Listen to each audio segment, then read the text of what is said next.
I am Isaiah Coleman. I'm 70 years old, and I just buried my only son. But the dirt wasn't even settled on his casket when my daughter-in-law Brenda gave me 30 days to get out of my house. The house I built with my own hands. She thought I was just a broke, heartbroken old man. She thought she had won. I just smiled, packed a small fishing bag, and left. She never should have underestimated me. Because the next morning she didn't get a realtor. She got the Atlanta police. Before I tell you exactly how I unraveled her web of lies, please let me know in the comments where you are watching from. And please like and subscribe to this channel if you believe that justice must always be served no matter how long it takes. The cold November wind at Westview Cemetery cut right through my thin suit, but it was nothing compared to the ice in my heart. I stared at the polished wood of the casket as it was lowered into the red Georgia clay. Andre, my son, 42 years old, years gone. My hands wouldn't stop shaking. 42. How does a healthy 42-year-old man just die? A sudden heart attack, the report said. My mind just couldn't make it fit. Andre was a mechanic, a good one. He had strong hands that could fix anything. He'd changed the oil in my truck just 3 weeks ago, laughing as he lifted the engine block like it was nothing. He didn't have a weak heart. He had the strongest heart I knew. Around me, my community, the friends I'd known for 50 years here in Atlanta, they were crying with me. Deacon Price put a heavy hand on my shoulder. My neighbor, Ms. Alice, was sobbing into a handkerchief. We were a family sharing this impossible grief. And then there was Brenda, my daughter-in-law. She stood next to me, but she was a million miles away. She wore a designer black dress shoes with heels too high for a cemetery and sunglasses so big they covered half her face. She wasn't crying. I watched her out of the corner of my eye. While the preacher spoke about going home to glory, Brenda was checking her watch, a sleek, expensive-looking smartwatch. I saw her thumb swipe across the screen, then the quiet click as she locked it and put it back down. Impatient. The preacher said, "Amen." My friends began to move toward me to offer one last word of comfort. I wanted to stay. I needed a minute alone with my boy. But before I could even take a breath, Brenda's hand clamped onto my arm. Her nails, perfectly manicured and blood red, dug into my sleeve. "That's enough, Zay," she whispered. Her voice wasn't filled with grief. It was sharp, annoyed. "Let's go. We have guests." I looked at her, really looked at her, and for the first time, I didn't see the woman my son loved. I saw a stranger. The reception back at my bungalow in Sweet Auburn was a blur. My house, the one I'd built with my late wife Serena, was filled with the smell of collard greens and fried chicken that my neighbors had brought over. People were talking in hushed tones, sharing stories about Andre. I saw them look at the photos on the mantle, me and Serena on our wedding day. Andre as a little boy in a baseball uniform, missing his 2 front teeth. I just sat in my old armchair, the one Serena had passed away in 10 years ago, and felt numb. One by one, the guests left. "Call us if you need anything, Zay." "We're praying for you, Brother Coleman." Finally, the house was quiet. The sun was setting, casting long shadows across the living room floor. I was exhausted. All I wanted to do was go to my room and be alone with my memories. Brenda walked in from the kitchen. She'd changed out of her black funeral dress. She was wearing jeans and a tight-fitting red sweater. She looked relieved, like a weight had been lifted. "Okay," she said, crossing her arms. "The show's over." I looked up the fog of my grief, making her words sound strange. "Show?" "The crying," she said, her voice flat, "the sad old man routine. And it's done. We need to talk." I tried to stand, my knees aching. "Brenda, I can't talk right now. I'm tired. I just buried my son." "I know," she said. "And I need you to listen. I need you to stop crying, pack your bags, and get out." The words hit me harder than any physical blow. The air left my lungs. Get out." "Yes, get out." I stood up straight, the shock cutting through my exhaustion. "Brenda, what are you talking about? This is my home. I built this house with Serena. I raised Andre in this house." Brenda actually laughed. It was a cold, sharp sound that didn't belong in this house of mourning. "No, Zay, not anymore." She walked over to the kitchen drawer. My kitchen drawer, the one where I keep the warranties and the spare keys, and pulled out a folder. She slapped it down on the coffee table in front of me. "Andre signed this 6 weeks ago," she said, tapping the top page. "It's a quitclaim deed. He signed the house over to me." I fumbled for my reading glasses, my hands shaking so badly I could barely put them on. I picked up the papers. It was legal jargon, but I saw the lines. Grantor Andre Coleman, grantee Brenda Coleman. And at the bottom, a signature. Andre's signature. But it looked wrong. It was shaky. The A was too round. I don't understand," I whispered. "Why would he do this? He would never—" "He was in debt," Brenda said, casually inspecting her fingernails. "Deep debt. We needed collateral for a loan. The house was the only thing he had of value that I could use." A lie. That was a lie. I knew it as surely as I knew my own name. I had given Andre the seed money to start his mechanic shop 10 years ago. He paid me back with interest in 5. That shop was successful. Andre didn't owe anyone a dime.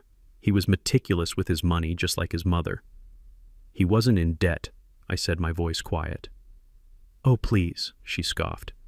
"You don't know anything about his life. You're just the old man he visited on Sundays out of pity. He was in trouble, I helped him, and he gave me the house. He wouldn't do this," I insisted, the paper trembling in my hand. "Not without talking to me." "Well, he did," Brenda snapped, her patience gone.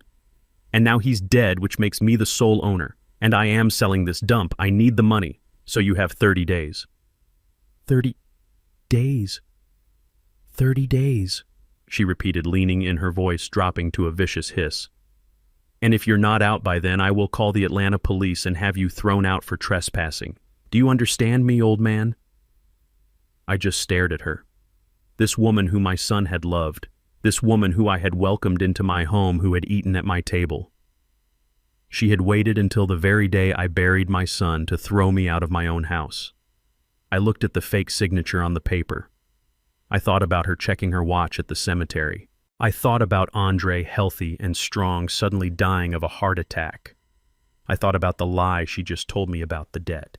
And in that instant, something inside me changed. The overwhelming, crushing grief didn't disappear. It crystallized. It turned from a fog into a block of ice, cold, hard, and sharp. My hands stopped shaking. My back straightened. I looked up from the papers and met her gaze. She was expecting me to cry, to beg, to fight. I just nodded, slowly. "All right, Brenda." She blinked, completely thrown. She was not expecting this. "All right, just like that. You're not going to fight. If that's what the paper says," I said, my voice empty and flat, "then that's what it is." "Good," she said, trying to regain her footing. She looked relieved, but also confused. "So, 30 days. I want you out by the 1st of next month." I shook my head.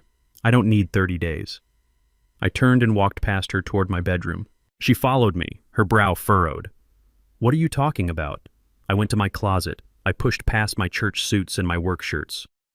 In the very back, under an old quilt Serena had made, was a small, worn canvas duffel bag, the one I always kept packed for my fishing trips up at Lake Allatoona. I pulled it out and placed it on the bed. Brenda's eyes went wide. What? What is this? Were you planning on leaving?" I zipped the bag. It was already packed with a change of clothes, my shaving kit, and a small, hard-bound ledger. I walked back into the living room. "Brenda," I said, my voice quiet, "you have no idea what you've just done." I walked to the front door. "Wait!" she yelled, and for the first time I heard a flicker of panic in her voice. "Where are you going? You can't just leave. What am I supposed to tell people?" I stopped at the door, my hand on the knob. I turned and looked back at her, standing in the middle of the house. Serena and I had built the house she had just stolen. I gave her a small, sad smile. "I have things to do." I stepped out onto the porch into the cool night air. I pulled the door shut behind me, the familiar click echoing in the silence. I didn't look back. I heard the sound of the deadbolt sliding into place behind me. I walked down the steps onto the sidewalk of the street I had lived on for 50 years. I heard Brenda laugh through the closed door, a high-pitched, victorious sound. "Fine, go, good riddance." She thought she had won. She thought the old man was broken and defeated, wandering off into the night. She had no idea that I wasn't wandering. I was walking toward a plan. She thought she had just inherited a small house. She had no idea she had just declared war on a man who owned half the block. I didn't go to the police. Not right away. I had a much more important stop to make. But I did make one phone call before I went to sleep in a clean, quiet hotel room. I called Kendra Hayes, my lawyer, the woman who had managed the Serena Coleman Trust for the last 10 years. I told her everything. What Brenda said, the fake document, the 30-day threat. Kendra is not a woman who wastes time. She said, "Go to sleep, Zay. I'll handle the morning." And she did. Brenda probably slept better than she had in months there in my bed, in the bed I had shared with Serena. She must have woken up feeling like a queen. She probably thought I was sleeping on a park bench or in some downtown shelter, a broken old man with nowhere to go. I can see her walking through my house like she owned it, touching my wife's photographs, mentally measuring the walls for her new furniture. She made herself coffee in my kitchen. She used Serena's favorite mug, the one with the little blue flowers that Andre had given her one Mother's Day. She sat at the table I built with my own hands, put her feet up on the very chair Andre used to sit in, and she made the call she'd been dying to make. I can hear her voice now, all sugar and business. "Yes, hello, is this Atlanta Premium Realty? I'd like to list a property for immediate sale. It's in the Sweet Auburn district, a lovely vintage bungalow. Yes, it's vacant as of last night. The previous owner is gone." Gone. Just like that. Like I was a piece of trash she'd finally managed to take to the curb. She was probably smiling, calculating the value, imagining the money hitting her bank account when the knock came. It wasn't a polite knock. It wasn't a neighbor bringing a condolence casserole. It was the kind of knock that doesn't ask. It demands. 3 heavy, solid raps on the doorframe that you feel in your chest. She was annoyed. I'm sure of it. She stomped to the door, ready to tell off whoever was interrupting her victory lap. She swung the door open. 2 Atlanta police officers stood on my porch. Officer Tyre, a tall brother with a face that had seen too much, and Officer Grant, a sharp woman who looked like she didn't miss a thing. They were not smiling. "Ma'am," Officer Tyre said, his voice deep. "We're looking for a Mr. Isaiah Coleman." Brenda's smile was all arrogance. She leaned against the doorframe, the perfect picture of the new homeowner. "He's not here. He left last night. I'm the new owner of this property. Can I help you with something, officers?" Officer Grant looked past Brenda, her eyes scanning my living room, then looked back at Brenda. "New owner, that's interesting." Brenda's smile tightened. She didn't like that word. "Is there a problem?" "There might be," Officer Grant said, pulling out her official notepad. "We just received a formal complaint from Mr. Coleman's legal representative. The complaint is for illegal entry, trespassing, and unlawful occupation of this address." Kendra told me later that the blood drained from Brenda's face. All that smug confidence just evaporated. Illegal entry. What are you talking about? This is my house. My late husband left it to me. I live here. She was starting to sound hysterical. I bet my neighbor, Ms. Alice, was already peeking through her blinds. Good. Officer Tyre held up a hand, calm and steady. "Ma'am, we're just here to take a report about the occupation, but that's not the only reason we were dispatched." Brenda froze. I can see her now, her hand grabbing the door. What other reason?" Officer Tyre looked down at his report.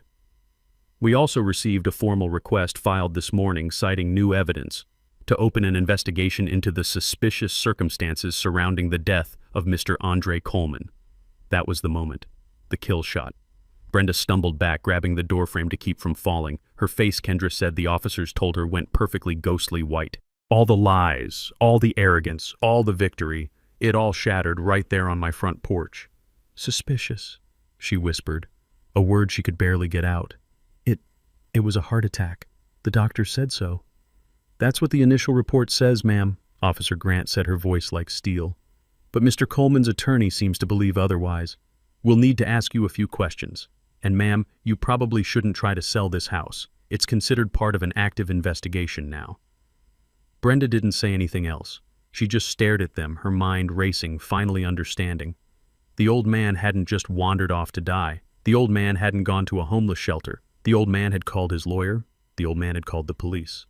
The old man was fighting back. I wasn't at the police station. I wasn't sitting on a cold bench under fluorescent lights filling out forms. I was 40 floors above Atlanta. The offices of Hayes & Associates are on the top floor of the 1180 Peachtree building, all glass and steel looking out over the city I helped build. The world down there looked small, like tiny ants moving along a track. I sat in a high-backed black leather chair holding a cup of hot tea I didn't want. My hands were steady now. The shaking had stopped the moment I walked out of my house. Across the desk sat Ms. Kendra Hayes. She's 45, sharp as a diamond, and the only person on earth besides me who knew the truth about Serena's will.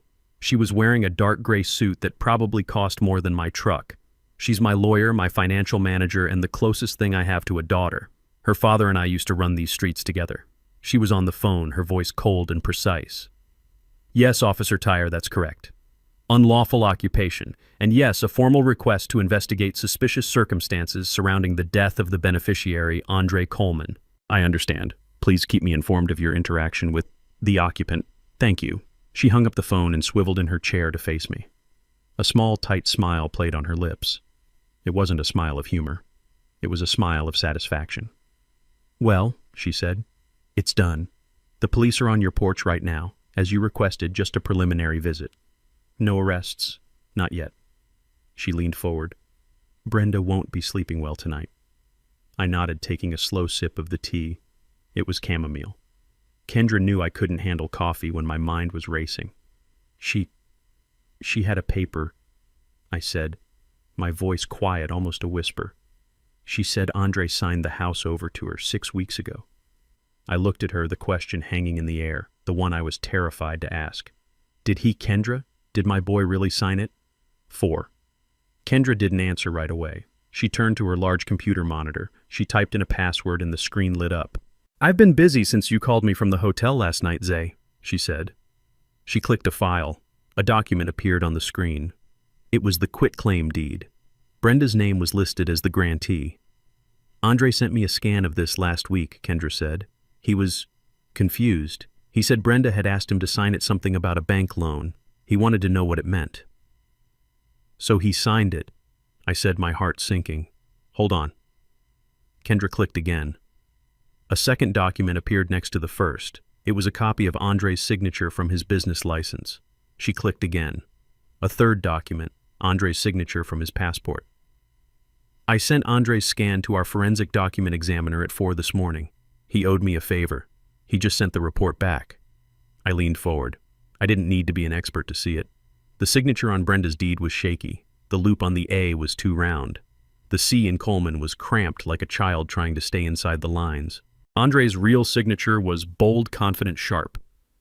It's a fake Zay, Kendra said softly. A forgery. And according to our examiner, it's a terrible one. Amateur. He said it looks like it was traced, but by someone with a shaky hand and a guilty conscience. A wave of something washed over me. It wasn't relief. It was a deeper, colder kind of pain. My son hadn't betrayed me, but his wife had tried to. So she forged his name. I said the words, tasting like ash. She tried to steal the house. Yes, Kendra said. She did. She closed the file. But that's not even the most important part, Zay. I looked at her confused. What's more important than fraud? Kendra leaned back, lacing her fingers together on the polished mahogany desk. Do you remember the promise you made to Serena Zay right before she passed in that hospital room? How could I forget Serena frail but her eyes still bright, grabbing my hand? Zay, she'd whispered, we built this from nothing, from dust and dreams. Don't let some girl with a pretty smile and an empty heart tear it all down. Protect our boy. Protect our work. I remember every word, I whispered. She was always right, wasn't she? Kendra smiled. She saw Brenda coming a mile away, which is why it doesn't matter if that signature was real. It doesn't matter if Andre signed that paper 1,000 times over. I frowned. Kendra, I don't follow.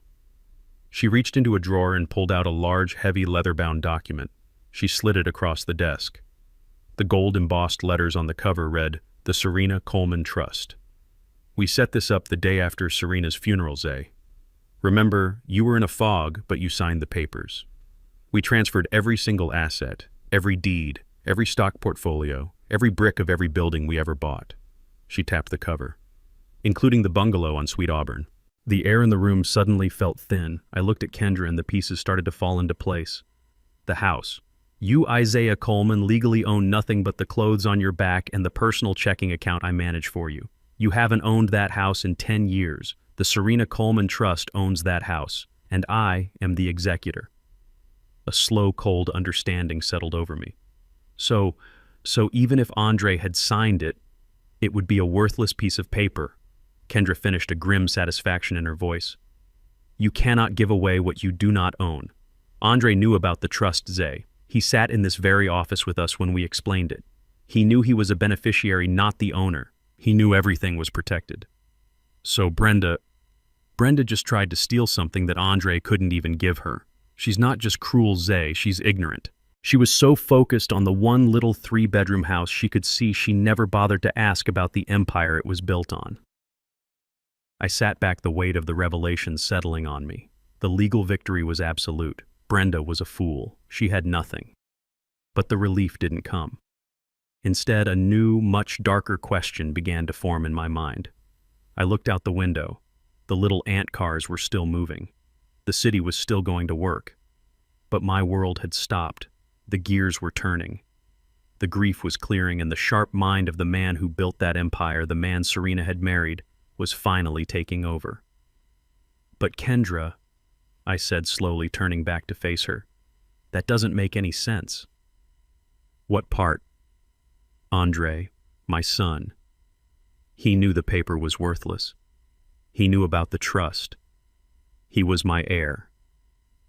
He was going to inherit everything. I leaned forward, my eyes locking onto hers. So why would he forge a document that he knew was useless? Why go through the trouble? Why fake a signature for a house he couldn't sign away? Why would he even show me that scan last week unless... Kendra's professional mask faded. She knew exactly where my mind was going. She leaned forward, her voice dropping to a serious low tone. That, Zay, she said, is the $20 million question. The number hung in the air between us. The true value of the Serena Coleman Trust. That's the question I've been asking myself all morning. Why would he do something so illogical? Why would he be confused about a document he knew was fraudulent? She paused, letting the silence stretch, letting me connect the last terrible dot. My blood ran cold. Unless he didn't forge it. Exactly, Kendra said. Unless Brenda forged it thinking Andre owned the house and was planning to confront him with it. Unless he sent me that scan because he was scared. Unless he knew something was wrong. She stood up and walked to the window, standing beside me, shoulder to shoulder, looking down on the city. It's all connected, Zay. The fake signature, the invented debt, the desperate attempt to secure the one asset she could see. She turned to face me, her eyes filled with a cold fire I had only seen in Serena. It's all connected to the sudden, convenient, and very timely heart attack of a healthy 42-year-old man. She didn't just want the house, Zay, Kendra said, her voice like ice. She wanted it all, and Andre, your son. Andre was just in her way. The conference room in Kendra's office was designed to intimidate. 40 floors up, one wall was pure glass looking down on the ant-like rush of Peachtree Street. The table was a single massive slab of dark wood polished so heavily you could see your reflection in it. Brenda and her new lawyer sat on one side. I knew his type. His name was Ron Soloway, and his suit was just a little too shiny. He had the overconfident look of a man who thinks he's the smartest guy in the room, especially when he thinks he's about to steamroll a grieving old man. Brenda sat next to him, back in her role as the sorrowful widow. She wore a simple black dress and kept a tissue in her hand. She wouldn't look at me. I sat opposite them, silent. Kendra Hayes sat at the head of the table, her files arranged in 3 perfect thin stacks. She was all calm, professional control. Ron Soloway cleared his throat, a loud, self-important sound. Let's make this simple, he said, sliding a copy of the quitclaim deed across the table. It slid to a stop right in front of me. My client, Mrs. Brenda Coleman, is the legal and rightful owner of the property at 412 Sweet Auburn Avenue. Here is the deed signed by her late husband, Mr. Andre Coleman, 6 weeks prior to his tragic passing. He leaned back, lacing his fingers over his cheap suit. Frankly, we are appalled. We understand you're grieving Mr. Coleman, but you are leveraging that grief to harass a widow. It is despicable. Brenda let out a small, perfectly timed sob into her tissue. "We are here as a courtesy," Ron continued, his voice dripping with false sympathy. "We don't want to add to anyone's pain. But my client has been subjected to police harassment at her own home based on your false report. That ends today. If this harassment continues, we will not hesitate to file for a restraining order, and we will sue you for emotional distress. Now," he spread his hands wide, "what do you have to say?" I just looked at him. I didn't say a word. I just waited. Kendra smiled. It was a cold, polite, razor-sharp smile that didn't reach her eyes. "Thank you for that performance, Mr. Soloway," she said, her voice smooth as glass. "I appreciate the theater. Now let's talk about facts." And she slid a single-page document across the table. "This, she said, is an affidavit from Mr. Marcus Alvarez. He's a board-certified forensic document examiner, and he has already been retained as our expert witness." Ron's smug look faltered. He picked up the paper. "Expert witnesses are a dime a dozen. We can get our own." "Oh, I insist you do," Kendra said, her smile widening. "But please have your expert check the ink density. Have him look at the hesitation marks on the upstroke of the A in Andre. Have him note the pressure patterns which indicate a slow, deliberate tracing, not a fluid, natural signature." Brenda snapped, her voice high-pitched. "Andre was sick. His hand was shaky." Kendra raised a single, perfectly sculpted eyebrow. Was he sick 6 weeks ago, Mrs. Coleman? Because his co-workers at the mechanic shop all gave statements that he was lifting engine blocks just fine the day before he died. They said he was in perfect health." She leaned forward. "No, the signature on this deed is a forgery, and according to Mr. Alvarez, it's a very, very bad one." Ron Soloway scoffed, but I could see a bead of sweat on his temple. "That's a bold accusation. You can't prove that. It's his word against ours." "That's the funny part," Kendra said, her voice bright. "We don't have to." She let that sit in the air for a second. Ron looked completely lost. "What? I said we don't have to prove it's a forgery. I'll save you the trouble of hiring your own expert, Mr. Soloway, because even if that signature was 100% genuine, even if Andre himself flew down from heaven, sat at this table and signed it in front of all of us with a golden pen, it wouldn't be worth the paper it's printed on." Ron was now completely pale. "What are you talking about?" Kendra reached down and pulled out a large, heavy, leather-bound binder. It made a solid, expensive sound as she placed it on the table. The gold-embossed letters on the cover read, "The Serena Coleman Trust." "This," Kendra said, tapping the cover, "is the Serena Coleman Trust. It was established 10 years ago upon the death of Mr. Coleman's wife, Serena." She looked directly at Ron.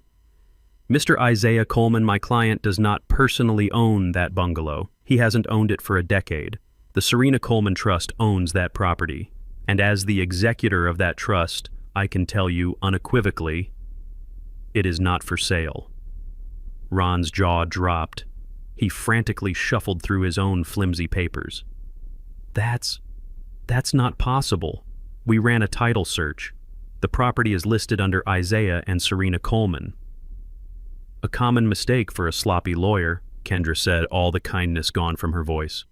"You ran a simple $50 online search. You didn't check the transfer of assets into the trust filed in Fulton County Docket 15C884. It's all public record. If you had bothered to do your due diligence, you would have known your client's deed is worthless." Ron looked at Brenda, his face a mask of panic. He just realized his client had lied to him, had involved him in a fraud, and had just been publicly humiliated. He stammered, A trust fund? What trust fund?" He looked at me, desperate. "He's just a carpenter. That's what my client said. Just a retired carpenter." Brenda couldn't hold it in. All the acting, all the fake grief, all the smug confidence. It all shattered. She stood up so fast her chair screeched on the hardwood floor and almost toppled over. "He's right," she shrieked, her voice echoing in the high-ceilinged room. The mask was gone. This was the real Brenda. "A trust fund, you're lying." She pointed a shaking, red-nailed finger at me. I hadn't said a single word. I just watched her. "He's just an old man. A retired Thomok. He lives in that dump. He wears old clothes. He doesn't have a trust fund." She was panting, her eyes wide with a mixture of rage and pure animal panic. "You're a liar. You're a broke old carpenter, and you are lying." Kendra Hayes did not raise her voice. She didn't have to. She let Brenda's shriek echo off the glass walls and fade into a stunned, heavy silence. Ron Soloway, the shiny-suited lawyer, was completely lost. He looked back and forth between Brenda and Kendra, trying to find his footing on ground that was rapidly turning to quicksand. This is irregular. If you have a trust, we demand to see the documents." Kendra simply crossed her arms. Her calm was more terrifying than Brenda's rage. "Oh, Mr. Soloway," she said, her voice dripping with pity. "You still don't get it, do you? You're still stuck on the house. You're still thinking like a small-time lawyer. You think this is about one little bungalow?" She shook her head, a slow, sad motion. "Your client yelled that Mr. Coleman is just a retired carpenter. She's right. He is. He's very proud of the work he did with his hands. He's also the man who quietly, over the last 40 years, bought up the land that those hands worked on." Kendra turned her gaze to Brenda, who was still standing panting, her face red and blotchy. "Brenda, you've been in Atlanta for what, 5 years? You see the new buildings, you see the fancy restaurants, you see the money, but you never bothered to ask who owned the land before it was fashionable." "Isaiah and his wife, Serena," Kendra said, her voice cutting through the silence, "started buying property in the old 4th Ward when no one else would touch it. They bought lots in Inman Park when it was still just warehouses and broken pavement. They believed in this city. They didn't just work in it, they invested in it." Kendra ticked the points off on her fingers. "As of this morning, the Serena Coleman Trust, which I execute, holds the deeds to 12 apartment buildings in the old 4th Ward. It owns 3 commercial blocks in Inman Park. It also—" She paused, gesturing around the opulent room. "Owns the land this entire skyscraper is built on. We are their tenants." Brenda's face went from red to a sick, chalky white. Her knees seemed to buckle. Ron Soloway made a small choking sound like he'd swallowed his own tongue. "I had been silent this whole time. I had watched this woman who married my son, this woman who checked her watch at his funeral, this woman who tried to throw me out of my home. I watched her realize the truth. Now it was my turn. I leaned forward, placing my hands, a carpenter's hands, rough and calloused, on the polished table. It was the first time I had spoken. My voice was quiet, but in the dead silence of that room it sounded like a hammer blow. "We lived simply," I said. Brenda flinched as if I had shouted. "My wife Serena and I, we didn't believe in showing off. We didn't wear fancy clothes, we didn't drive expensive cars. We didn't need to. We believed in building. We believed in work." I looked right into Brenda's terrified eyes. "My son Andre, he knew this. He knew all of it. I was teaching him how to manage the assets, how to read the ledgers, how to be a good steward of what his mother and I had built. He was my heir," I said, letting the words land. "He was in training to take over the entire portfolio, an estate Brenda valued at roughly $20 million. Thwump. Brenda didn't just sit down, she collapsed.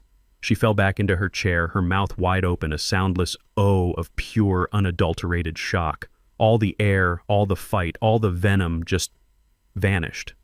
$20 million. She had married a $20 million heir, and she never even knew it.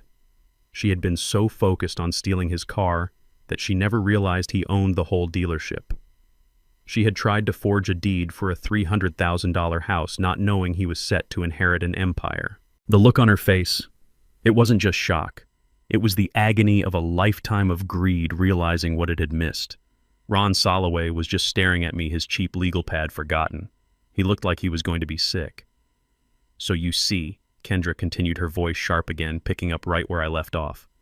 "We really don't care about that little house on Sweet Auburn. You can't have it, obviously. The trust will take possession by the end of the day. But the house," she waved a dismissive hand, "is no longer the point." Brenda looked up confused, her mind still reeling from the numbers. What's the point?" Kendra leaned all the way across the table, her eyes like chips of black ice.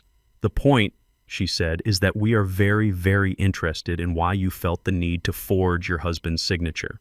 We are very interested in why you lied to your own lawyer about non-existent debts. And we are extremely interested," her voice dropped to a whisper, "why my client's son, a perfectly healthy 42-year-old man, suddenly and mysteriously died of a heart attack, right after you realized you couldn't get your hands on his money."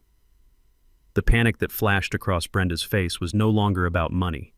It was about something else entirely. It was the terror of being caught. I don't know what you're talking about, she stammered, grabbing for her bag, her eyes darting to the door. His death was a tragedy. It was an accident. It was his heart. The meeting with Brenda and her lawyer had ended less than an hour ago. Ron Soloway had practically run out of the room, dragging a catatonic Brenda behind him. They didn't say a word. They just fled. Now Kendra's office was quiet again. The adrenaline of the confrontation had faded, leaving behind the cold, ugly truth. My son was dead, and his wife was almost certainly responsible. The door to the conference room opened and Kendra walked in, followed by a man I didn't know. He was a big man, built solid like an old oak tree.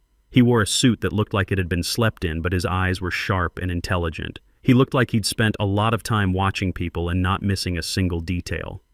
"Zay," Kendra said, "this is Malachi Rivers. Mal, this is my client, Mr. Isaiah Coleman."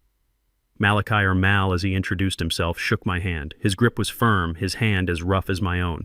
"Mr. Coleman, I'm sorry for your loss. Kendra tells me you're in a complicated situation." "Mal is the best," Kendra said, sitting down at the table. "He was a detective with APD for 20 years, homicide. Now he finds things for people like us. Things the police don't have time to look for." Mal nodded, taking a seat. He pulled out a small, worn leather notebook and a pen. He didn't say anything. He just waited, his eyes on me.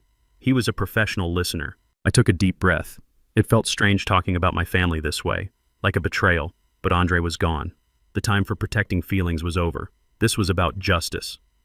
"Brenda, my daughter-in-law," I started, my voice still rough. "She said Andre was in debt. That's why he supposedly signed the house over to her." Mal just nodded, writing. "Supposedly. It's a lie," I said.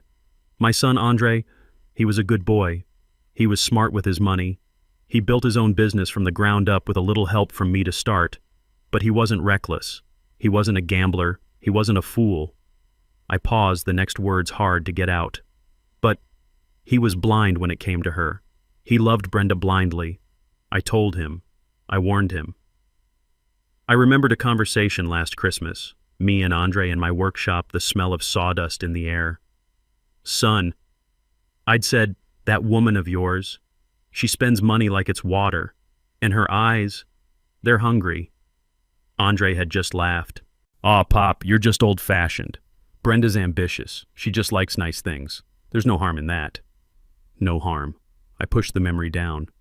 "I warned him," I repeated to Mal. "He didn't listen. Now she says he was in debt. I want to know the truth. I don't believe my son was in debt. I believe she was. I want you to check her finances. Her, not him." Malachi wrote in his notebook. "Check the wife's financials. Debts, gambling, credit cards. Got it." Kendra leaned forward, taking over. Her voice was pure business. "Mal, the situation is this. Brenda produced a forged quitclaim deed for Mr. Coleman's house. She did this after her husband's sudden death from a reported heart attack. She believed Mr. Coleman was a retired carpenter with one house. She just found out today that he is in fact the principal of a $20 million trust, and that her late husband was the sole heir." Malachi's face didn't change, but his pen stopped moving for just a second. He looked up at Kendra. "20 million. Exactly," Kendra said. "And she didn't know about it, which means she was desperate enough to commit fraud and possibly murder for a $300,000 house." "That's a hell of a motive," Mal said quietly. "It gets better," Kendra continued. "Andre had already filed for divorce, and he signed a new will 3 days before he died, cutting her out completely." Malachi let out a low whistle. "So she knew she was about to be left with nothing. No house, no husband, and I'm guessing a lot of bills." "That's what we need you to find," I said, my voice firm. "Brenda said Andre was in debt. I say she was. Find that debt. Find out who she owed. Find out how desperate she really was." Kendra handed him a file. "Here's everything we have on her. Social security number, bank accounts, we know of her car, her workplace. I want to know everything. I want to know what she ate for breakfast. I want to know every call she made. I want to know if she bought any unusual chemicals. I want to know if she searched how to fake a heart attack on her computer. Kendra," I added, "I want to know why she would do this, why she would throw it all away. She had him. She had my son's love. Why wasn't that enough?" Malachi Rivers closed his notebook. He looked at me, and for the first time I saw something in his eyes beyond professionalism. I saw the eyes of a man who had also seen the worst of people. Mr. Coleman, he said, his voice deep and steady. In my experience, for people like her, it's never enough. Love doesn't pay the bills. Not when the bills are from a bookie.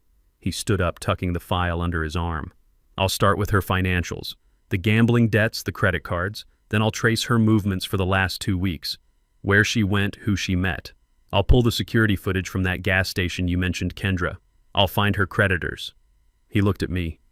You're right, Mr. Coleman. Your son wasn't in debt. She was. And when you're that deep in the hole, you don't need a reason. You just need an opportunity. Kendra spoke. Find everything, Mal. I want enough evidence to bury her. This isn't just about a house anymore. I understand, Mal said. This is about murder. I'll be in touch within 48 hours. He nodded at me once, a sign of respect, and then he was gone. Kendra and I sat in the silence he left behind. The first step was done. The first stone was thrown. Now all we could do was wait for the ripples. He's good, I said. He's the best, Kendra replied. He'll find it. I looked out the window again. The city was still shining. It looked so peaceful from up here. But I knew that down there in the streets, I used to know a predator was walking free. A woman who had smiled at my son, and then I was sure had stopped his heart. She called me old man, I said quietly, mostly to myself. What? Kendra asked. Brenda.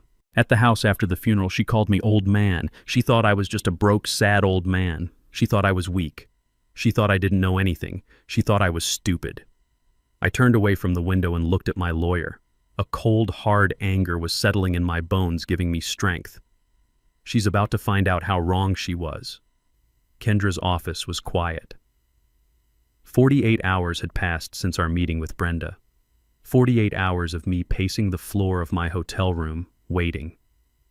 Kendra had been working, making calls, her voice a low, steady hum in the background of my grief. I had just sat in that quiet hotel, staring at the Atlanta skyline, thinking about Andre. Thinking about 42 years. Malachi Rivers was punctual. At exactly 9 o'clock, he knocked once and entered Kendra's office carrying a thin briefcase and that same worn leather notebook. He looked tired, but his eyes were sharp. He nodded at me, and Kendra sat down and opened his file. He didn't waste time on pleasantries. Mr. Coleman, Ms. Hayes, he began, his voice a low rumble. You asked me to find out if Brenda Coleman was in debt. And was she? I asked, my voice rough. Malachi looked at me. Mr. Coleman, your daughter-in-law wasn't just in debt. She was drowning in it. You said she was acting like a grieving widow. That's the role she's playing, Kendra said, her hands steepled on the desk.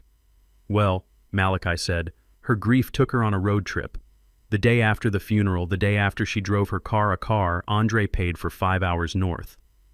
He slid a glossy photograph across the polished table. It wasn't a file photo. It was grainy, taken from a distance. Brenda. She was standing at a blackjack table, a stack of chips in front of her. She wasn't crying. She looked desperate, her eyes glued to the cards. Where is this? I asked, my stomach turning. The main floor of the Horseshoe Casino in Cherokee, North Carolina, Malachi said.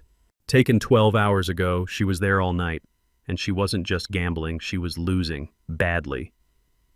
He slid a second photo over. This one was outside under the harsh yellow lights of the casino entrance. Brenda was backed against a column, looking terrified. Standing in front of her was a large, imposing man in a cheap suit. He was smiling, but it wasn't a nice smile. Who is that? Kendra asked, leaning in. His name is Slick Vinny Russo, Malachi said. He's not a casino employee. He's a loan shark, runs operations out of Marietta. He looked unhappy. My guy on the ground said she was begging for more time. She wasn't there for fun, Mr. Coleman. She was there to either pay up or beg. So I was right, I said, my voice heavy. She's in deep. You don't know the half of it, Malachi replied. He flipped open his notebook. You said she accused Andre of being in debt. That was the first thing I checked. He looked at me and his eyes softened for just a second.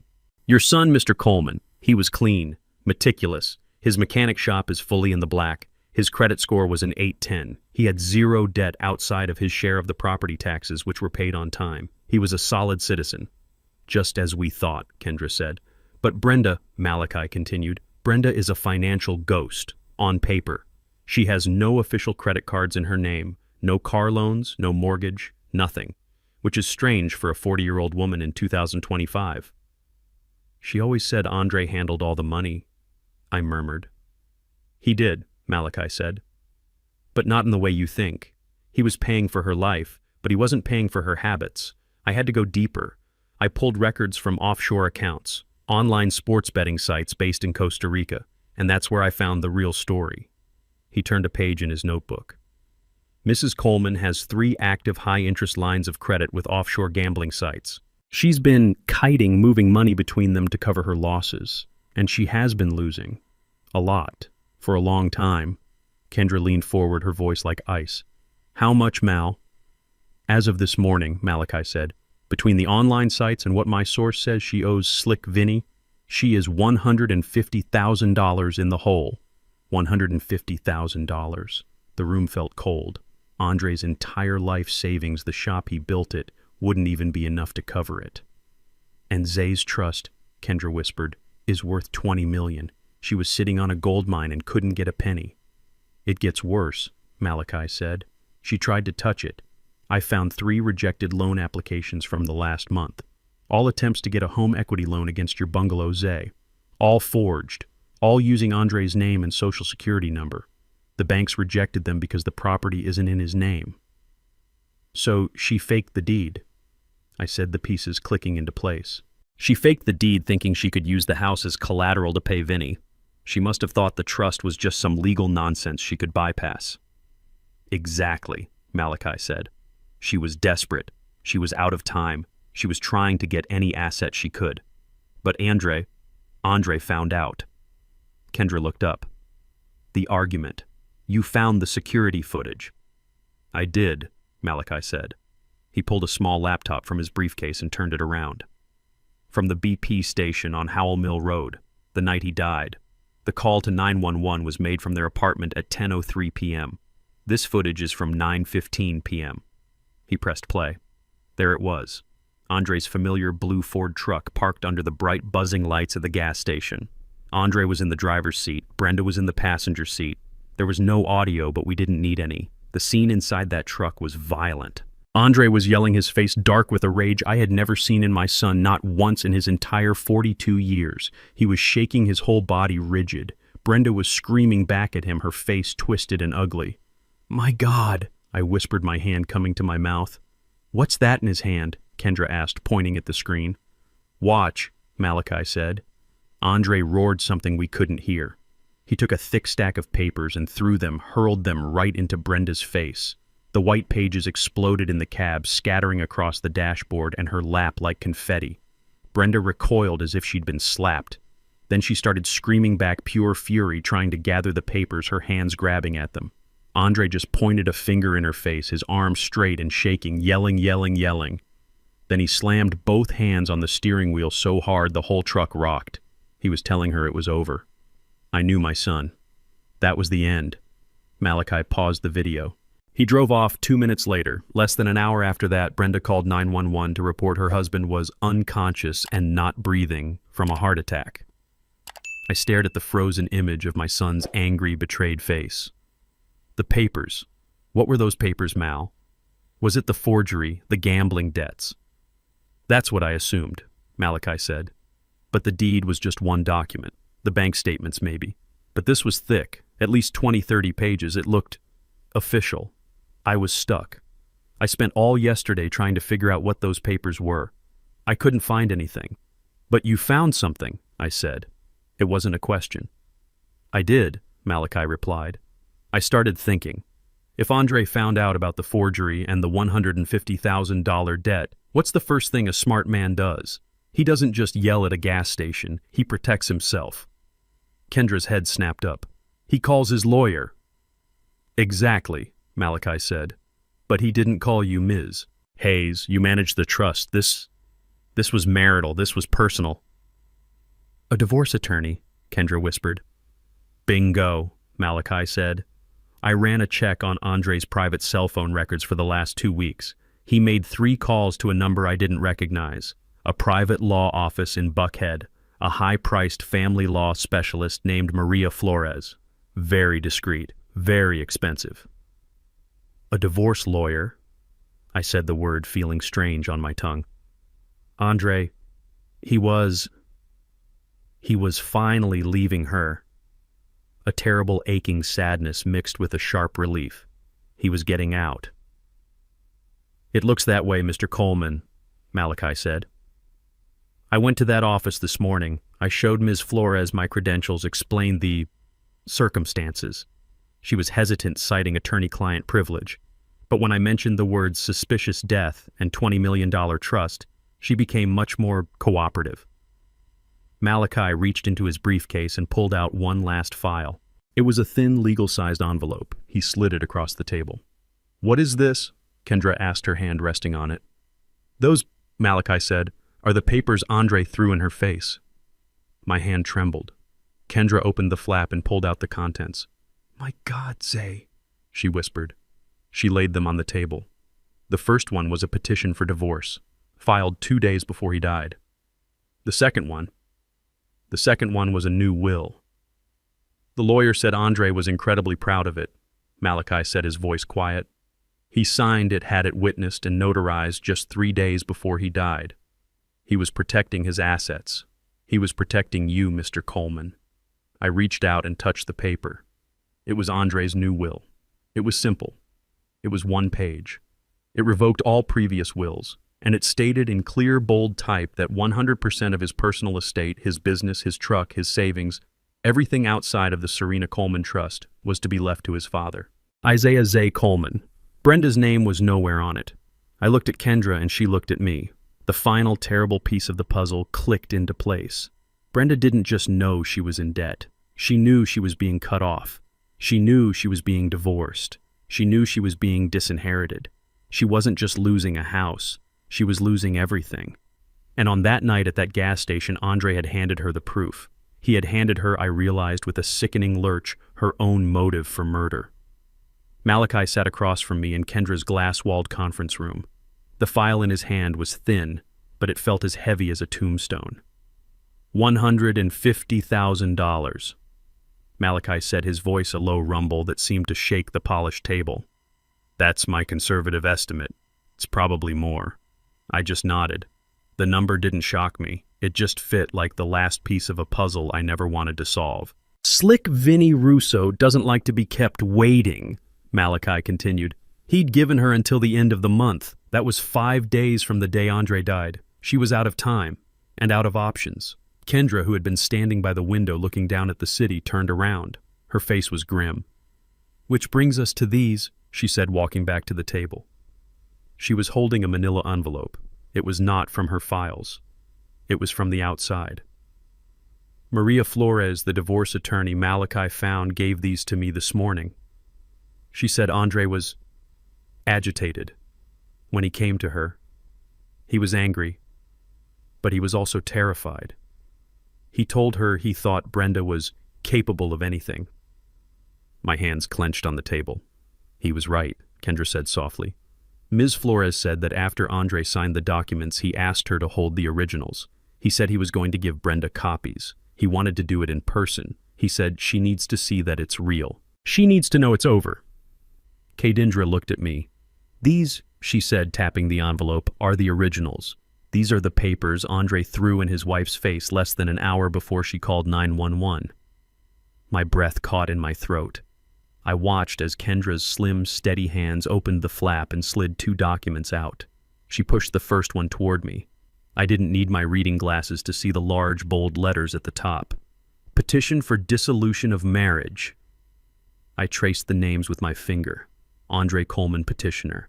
Brenda Coleman, respondent. I saw the date it was filed with the Fulton County Court, 2 days before he died. He did it. I whispered, a terrible, aching sadness washing over me. He was finally leaving her. He was getting out. He was Zay, Kendra said. He was getting out. He was protecting himself, and he was protecting you. She pushed the second document toward me. This one was different. It wasn't a court filing. It was simpler. I read the title. Last Will and Testament of Andre Coleman. I looked at the date. 3 days before he died. Signed, witnessed, and notarized in Maria Flores' office. My eyes scanned the text. It was short. to the point, just like my son. I, Andre Coleman, hereby revoke any and all former wills and testaments. I read the next paragraph. I give devise and bequeath 100% of my personal estate, including my business, Andre's Auto Repair, all bank accounts held in my name, my vehicle, and all personal effects, to my father, Isaiah Coleman. I read the paragraph again and again, looking for the name that wasn't there. Brenda's name was gone. She was completely, totally, and legally disinherited. The room was silent. The only sound was the distant hum of the city 40 floors below. I looked at the divorce papers. I looked at the new will. I thought about Malachi's words. $150,000. I thought about the forged deed. And I thought about that grainy video at the gas station. My son, his face dark with rage, throwing those very papers at the woman who was screaming at him. He wasn't just yelling at her, he was showing her. He was showing her the end of her entire world. I looked up at Kendra, the cold, hard certainty finally settling in my heart, sharp and heavy as a shard of steel. She knew, I said. My voice was no longer trembling. It was dead. That night, I said, in that truck she knew. She wasn't just losing a house she couldn't get. She was losing everything. I stood up the chair, scraping back, and walked to the glass wall. I looked down at the city, at all those moving cars, all those people living their lives not knowing what was happening up here. The divorce meant she got nothing from him in life. The will meant she got nothing from him in death. The debt meant her creditors were about to break her legs. She had nothing, I whispered. He had just handed her proof that she had absolutely nothing left to lose. I turned around and faced them. The grief was still there, a hot coal in my chest, but now it was surrounded by a cold, righteous anger. Kendra Hayes stood up, her face a mask of cold fury. "That's right, Zay," she said, her voice shaking with controlled rage. "This is no longer about a forged signature. This isn't about fraud. This isn't about a house." She walked over and put her hand on my shoulder. "This," she said, "is motive. This is premeditation. This is murder." Brenda was in my living room, my wife's living room, when the courier arrived. She was probably counting the minutes until she could sell Serena's antique furniture. She signed for the large legal envelope with an annoyed flourish, probably thinking it was just more paperwork from her own incompetent lawyer. She ripped it open with one of her long red nails. She pulled out the documents. I wish I could have seen her face in that moment. She read the first page. It was a formal notice from Kendra Hayes' law firm informing her that a civil investigation was underway regarding the fraudulent deed. She probably scoffed at that. Old news. Then she read the second page. It was a copy of the report from the forensic document examiner. It detailed in cold scientific language exactly how the signature was a forgery. It mentioned hesitation marks, unnatural pressure, and clear evidence of tracing. Her heart probably started to beat a little faster then. Then she read the third page. It was a sworn affidavit from Maria Flores, Andre's divorce attorney. It stated that Andre had retained her services to begin divorce proceedings. Brenda's breath probably caught in her throat. Then she read the fourth and final page. A certified copy of Andre's new will. The will that left her with nothing. Absolutely nothing. The papers must have slipped from her fingers. She wasn't just losing the house. She had already lost everything before Andre even died. The whole thing, her entire plan, had been for nothing. She was trapped. She was a self-confessed fraud. I can see her pacing the floor, panicking. The walls of my house closing in on her. She probably thought about the police, about the questions they asked. Suspicious circumstances. She probably thought about her debts. $150,000. Slick Vinnie Russo. The end of the month was coming. She wasn't just going to be broke. She wasn't just going to be homeless. She was going to jail. And then she would have thought about Andre, about his death, about that heart attack. She would have realized that Zay and Kendra weren't just investigating the house. They were investigating her. They were looking for a murderer. She was completely and totally cornered. All the facts, all the money, all the law, it was all on my side. She had no way out. So she did what cornered animals do. She decided to bite. She couldn't fight me on the facts. The facts would put her in a prison cell for the rest of her life. She couldn't fight me with money. She just found out I had all of it and she had none. So she decided to fight me with the one weapon she had left, The one weapon she knew how to use. She would fight me in the court of public opinion. She would change the story. This wouldn't be about a grieving father seeking justice for his murdered son. Oh no, she was much smarter than that. She picked up her phone. Her hands were probably shaking, but not from fear anymore, from rage. She scrolled through her contacts past the loan sharks and the bookies until she found a name. Donnie Price, Channel 5 News. A local reporter she'd met at a party, once a man she knew was always looking for a juicy, sensational story. She took a deep breath. She closed her eyes, and when she opened them, she was no longer the panicked fraud. She was the grieving widow. She summoned the tears. She pressed the call button. Donnie, she whispered, her voice cracking perfectly. Donnie Price, it's Brenda. Brenda Coleman, Andre's wife. She paused, letting out a perfectly timed sob. Yes, thank you. It's just been a nightmare. Thank you for your card. Another pause. Donnie, I'm so scared. I didn't know who else to call. Something terrible is happening. It's my father-in-law, Isaiah Coleman. Yes, the one who owns all that property. He's trying to take everything from me, Donnie. I'm a widow. My husband has only been in the ground for 2 days, and he's trying to throw me out on the street. He's saying I forged papers. He's saying I'm a criminal. She was crying for real now, I'm sure, tears of pure manipulative genius. I don't know what to do. I'm just a grieving white woman, Donnie, and he's this rich, powerful black millionaire, and he's trying to destroy me. He's using all his money, all his lawyers, and I have no one. Please, can you just tell my story? She listened, then nodded, wiping away her fake tears. Yes, I can be ready in an hour. Thank you, Donnie. You're saving my life.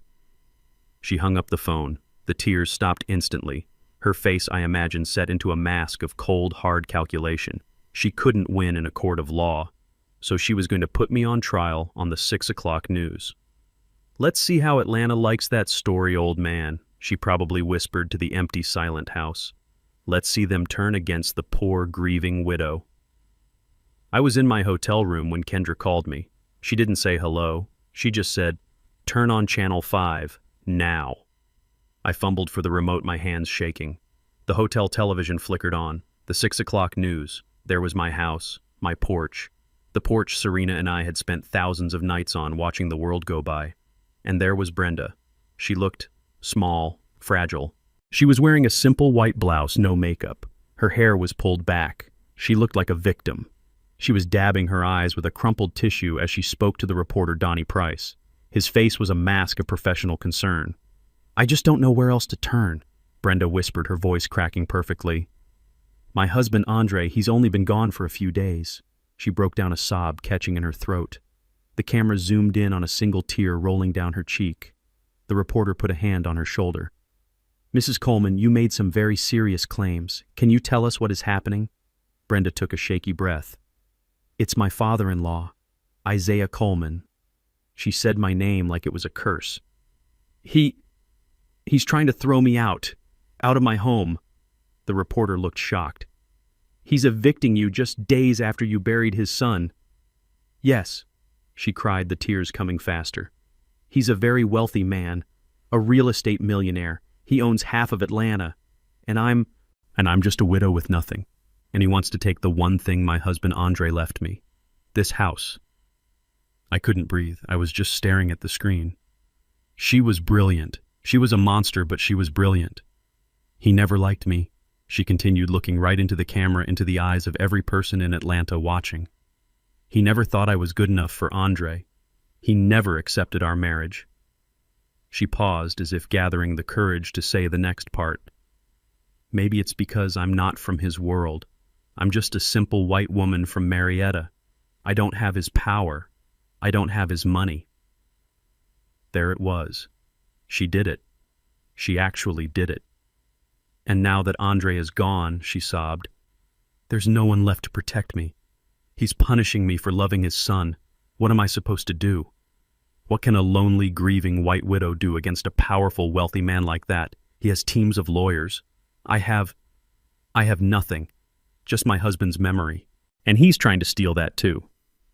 The reporter Donnie Price looked directly into the camera, his face filled with outrage. "A shocking accusation. Mrs. Coleman, are you saying you're being forced out onto the street?"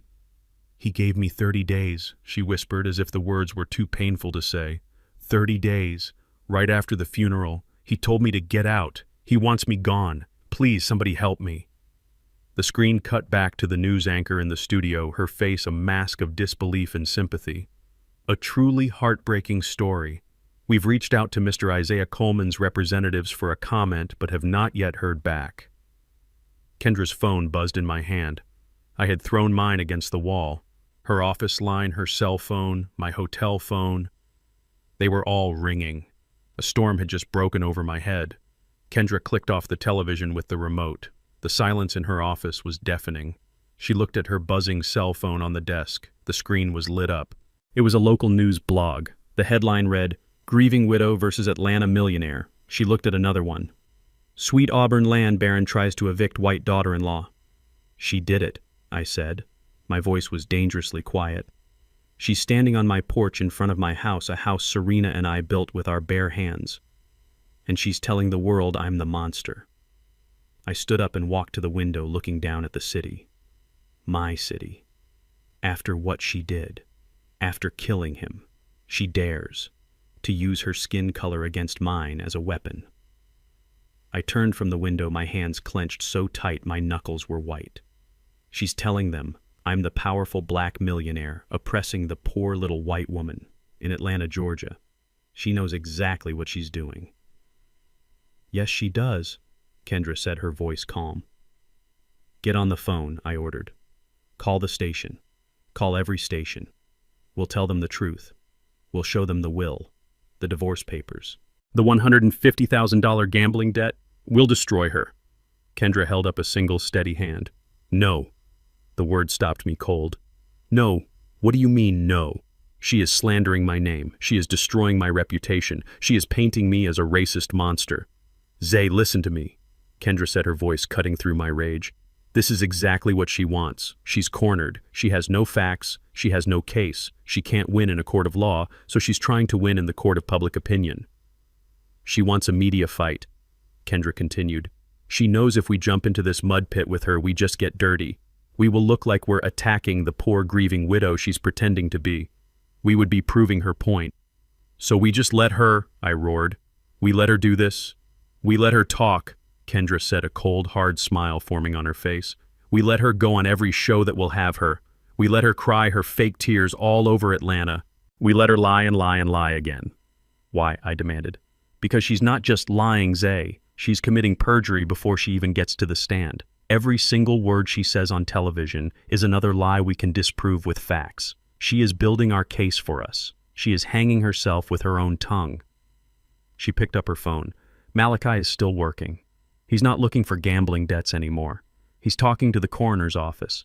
He's pulling the 911 call. He's finding the money trail. Kendra looked at me. Her eyes as fierce as Serena's ever were. "Brenda thinks she's playing checkers on the 6 o'clock news. We are playing chess in a federal courthouse. So let her talk. Let her slander you. Let her cry to the entire city." She walked over and stood next to me, shoulder to shoulder, looking out the window. "We will not respond on television, Zay. We will respond in court, with the forged deed, with the divorce papers, with the new will, with the gambling debts, and," she took a deep breath, "with the medical examiner's final report. And when we do, we will not just take back your good name, we will take away her freedom." I looked at the city lights twinkling on below. The rage in my chest slowly cooled, hardening back into that block of ice. She was right. Let her talk. The Fulton County Courthouse is a cold place. It's not like on television. The marble floors are worn and the air smells like stale coffee and floor polish.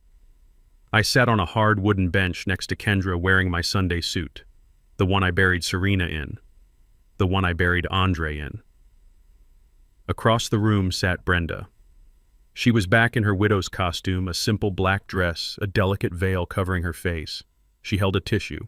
She was performing. Her lawyer, Ron Soloway, was strutting in front of the judge's bench like he owned the place. He was performing too. The courtroom was half full. That reporter, Donnie Price, was in the front row, his pen ready. Brenda had made sure of that. Your Honor, Ron Soloway said, his voice booming in the quiet room. This is a tragedy, a simple, heartbreaking tragedy. He gestured dramatically toward Brenda, who produced a perfect, quiet sob on cue. We are here because my client, a grieving, penniless widow, is being harassed by this man. He pointed at me. Isaiah Coleman, a man who we have recently discovered is not a simple carpenter, but a wealthy real estate baron, a man of considerable hidden power. He let those words hang in the air. He was already playing his hand. This is a simple case of greed, Your Honor. Mr. Coleman is leveraging the death of his own son to persecute his daughter-in-law. And I must say, the racial undertones are disturbing. A powerful, wealthy black man using his teams of lawyers to intimidate and evict a grieving, vulnerable white woman from her home. I watched the judge, Judge Alston, an older black woman, sharp as a tack, with eyes that looked like they had heard every lie in the world. She didn't blink. She just looked bored. Ron Soloway continued his performance. My client is the victim here. All she wants is the home her loving husband gave her. This is nothing short of a public lynching, and we demand justice. He sat down, looking very pleased with himself. The reporter was scribbling frantically. Judge Alston looked at us. Her voice was tired. Ms. Hayes, your response. Kendra stood up. She was the picture of calm. Your Honor, Mr. Soloway is correct about one thing. This is a tragedy, but it is not the one he is describing. She picked up the forged deed. He has filed a suit to claim ownership of the property at 412 Sweet Auburn Avenue. He claims his client is the victim. Kendra placed the paper back down. We are not here to debate the ownership of that house, Your Honor. In fact, we move for an immediate summary dismissal of this entire case. Ron Soloway shot up from his chair. On what grounds we have a deed? It is a valid legal document. Judge Alston fixed him with a cold stare. Sit down, Mr. Soloway. You will wait your turn. She looked back at Kendra. On what grounds, Ms. Hayes? Kendra's voice was clear and sharp as glass. On the grounds that the suit is frivolous, Your Honor. The grantor, Mr. Andre Coleman, had no legal authority to sign that deed, because neither he nor his father, my client, owns that property. Ron Soloway's mouth dropped open. What? The property at 412 Sweet Auburn, Kendra continued, like all of Mr. Coleman's properties, was placed into a protected, irrevocable trust, the Serena Coleman Trust. It was established 10 years ago. Mr. Isaiah Coleman is the beneficiary. I am the executor. Andre Coleman could not give away a house he did not own. Brenda's lawyer was completely lost. That's not possible. We ran a title search. The property is listed under Isaiah Coleman. A common mistake for a sloppy lawyer, Kendra said, her voice cutting. You ran a $50 online search. You didn't check the transfer of assets into the trust filed in Fulton County docket 15C884. It is all public record. If you had bothered to do your due diligence, counselor, you would have known your client's deed is worthless. Ron Soloway was white as a sheet. He looked at Brenda, his face a mask of panic. He just realized his client had lied to him, and he had just embarrassed himself in front of a judge. Judge Alston looked at him over her glasses. Is this true, Mr. Soloway? Did you check the trust filings? Ron stammered. We were not aware. The judge slammed her gavel. The sound cracked through the room. Then this case is dismissed. We are done here. Brenda looked at Ron, her face twisted in confusion and rage. What does that mean? What just happened? Ron was packing his briefcase, his hands shaking. It means you lost the house. But Kendra wasn't finished. She didn't sit down. Your Honor, she said, before we are dismissed, Mr. Soloway, on behalf of his client, publicly accused my client of harassment and malicious intent. He did this on television, and he did it again in this courtroom. My client's reputation has been slandered. The truth must be entered into the record. Judge Alston sighed. Ms. Hayes, the case is dismissed. I understand, Your Honor, Kendra said, her voice firm. But the reason for this fraudulent deed is now part of an active criminal investigation. The press is here. The public is here. The truth must be heard. The judge looked at the reporter, then at me, then back at Kendra. You have 2 minutes, Ms. Hayes. Make them count. Kendra smiled. Thank you, Your Honor. She turned slightly, facing not just the judge, but the whole room. Mr. Soloway claims his client is a penniless widow. He is half right. She is penniless. but not because my client is greedy. Kendra held up a new file. She is penniless because she has a $150,000 gambling debt owed to Mr. Vinny Russo of Marietta. Brenda gasped. Ron Soloway objected, but the judge just waved him into silence. She was desperate, Kendra continued, which is why she forged the deed. She knew she couldn't ask her husband for the money. Why? Because Mr. Andre Coleman had just served her with these. Kendra held up the second document. A petition for divorce. He was leaving her. A wave of murmurs went through the courtroom. The reporter was writing so fast I thought his pen would catch fire. Brenda Coleman was about to be divorced, exposed, and left with nothing but her debts. Andre knew exactly who he was married to, which is why 3 days before he died, he signed a new will. Kendra held up the third document. A will that explicitly disinherits his wife Brenda and leaves 100% of his personal estate to his father, Isaiah Coleman. The room was in total shock. Brenda finally found her voice. It wasn't a whisper. It was a raw animal scream. "Liar, you are a liar. He loved me. He would never—" Judge Alston slammed her gavel again and again. "Order, order in this court. Mrs. Coleman, control yourself, or I will have you removed." Kendra waited. She waited until Brenda's screams turned into hysterical sobs. Then her voice dropped, becoming deadly quiet, but it carried to every corner of the room. "She's right about one thing, Your Honor. Andre isn't here to tell us. She made sure of that." "Objection," Ron yelled on his feet. "Slander. My client is the victim." "It is not slander," Kendra said, "when it is a fact, Your Honor, because of this clear financial motive. The divorce, the disinheritance, the debt. We petitioned the state for a full autopsy. We had Andre Coleman's body exhumed last week." Brenda froze. Her sobs stopped. She looked up, her face a mask of pure terror. Kendra held up the last, thickest file. "I have here the final report from the Fulton County Medical Examiner. Andre Coleman did not die of a heart attack. His heart was perfectly healthy." I watched Brenda. Her eyes were wide. She wasn't breathing. "He died," Kendra announced, "of massive systemic internal bleeding, caused by lethal doses of warfarin, rat poison, administered in his coffee over a period of several weeks. A slow, agonizing, painful death." Kendra Hayes, my protector, my wife's legacy, turned from the judge. She looked directly at Brenda. Her voice rang out clear and final. "You didn't just lose the house, Brenda. You murdered him." Brenda collapsed. It wasn't a faint. It was a complete breakdown. A wail came out of her, a sound of pure damned guilt. Ron Soloway just sat there, his career and his life flashing before his eyes. And then I saw them, the same two officers who had stood on my porch, Officer Tyre and Officer Grant. They had been standing quietly at the back of the courtroom the entire time. They began to walk forward. They walked past the gasping reporter. They walked past the shocked crowd. They walked right up to the defense table where Brenda was sobbing hysterically, screaming, "No, no, no, he's lying. They're lying." Officer Tyre put his heavy hand on her shoulder.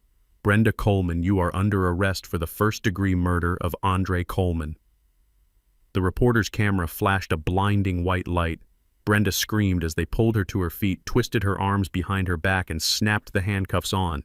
"It was him!" she shrieked, pointing a shaking finger at me. "It was the old man. He set me up. He framed me. He killed his own son." But no one was listening. They dragged her out of the courtroom, her screams echoing down the marble hallway. I just sat there next to Kendra. I watched her go. I did not feel joy. I didn't feel relief. I just felt quiet. I looked at the empty chair where my son's murderer had just been, and for the first time since Andre's funeral, I felt the ice in my chest finally begin to melt. Justice Serena, I thought. I kept my promise. Justice for our boy. It was 3 months before I could walk back into my house on Sweet Auburn Avenue. 3 months of legal depositions, of signing papers, of listening to the ugly details of Brenda's appeals being denied. The media circus had finally died down. The cameras were gone. The house was quiet. Too quiet. I had asked Kendra to meet me there. The police had removed the tape weeks ago, but I hadn't been able to bring myself to cross the threshold. Today I finally did. It smelled musty, like a place that had been locked up with its grief for too long, but it was clean. Kendra had hired a service to come in and put everything back in order. She was sitting at the kitchen table, the one I built, sipping a cup of tea. She looked tired, but she smiled when I walked in. "It's good to see you home, Zay," she said softly. I nodded, my throat tight. I walked over to the mantel. The pictures were still there. Me and Serena on our wedding day. Andre, 7 years old, holding up a crooked birdhouse he'd made in my workshop, that big gap-toothed smile on his face. "She'll never get out, you know," Kendra said to my back. The state's case was airtight. First-degree murder with special circumstances of financial gain. They won't ever grant her parole. She's going to die in prison. I touched the frame of Andre's photo. A life for a life. Seems like a bad trade all around. I turned and sat down across from her. The kitchen was just as I'd left it, except for a large roll of paper spread out on the table. Blueprints. Kendra looked at them, then at me. "So, what are you going to do now, Zay? With all of this?" "All of this," I repeated, looking around the small, simple room. This little bungalow was what Brenda had killed for, this little piece of wood and plaster. I looked back at the picture of my son. "The craziest part," I said, my voice rough, "the part I still can't get out of my head, is that she did all of it. The lies, the forgery, the poison. She did it all for this." I tapped the table. "This 3-bedroom house, maybe $300,000 on a good day." I looked at Kendra. She had no idea, did she? She was married to the heir of $20 million and she murdered him for pocket change. "She was ignorant, Zay," Kendra said. "And she was greedy. It's a bad combination." "All that money," I said, shaking my head. "All those years Serena and I worked saving, building, investing. All of it. And the only thing Brenda could see was the one thing right in front of her nose." I was quiet for a long time. The only sound was the clock on the wall, the same clock that had ticked through Andre's entire childhood. Kendra pointed to the blueprints on the table. "You've been busy." "I've been thinking," I said. "Thinking about what Serena wanted. Protect our work," she told me. I thought she meant I should protect the money, the buildings, the assets. But I was wrong. I've been wrong for 10 years. "What do you mean?" Kendra asked. I unrolled the blueprints. They weren't for a house. They were for a large, low-slung building. It had wide doors, high ceilings, and rows of workbenches. She didn't mean the money, Kendra. She meant the work, the value of it, the pride in it. I looked out the kitchen window, past my small yard, toward the neighborhood I'd lived in my whole life, toward the kids I saw on the corners with nothing to do, no place to go, kids who looked just like Andre did once upon a time. "Kendra," I said, turning back to her. My voice was steady now. "I want you to start the process. Begin liquidating the non-essential assets. Sell the commercial block in Inman Park and the apartments over on Edgewood. We have enough." Kendra raised an eyebrow. "Enough for what, Zay? You planning on moving to the Bahamas?" I smiled. The first real, genuine smile I'd felt in months. It felt strange on my face. "No, I'm staying right here. It's time to finally use the Serena Coleman Trust for what it was meant for." I tapped the blueprints. "I'm going to build a community center, right here in this neighborhood. A place for these kids. But not just a place to play basketball. I'm going to build a workshop, a state-of-the-art carpentry and mechanics shop.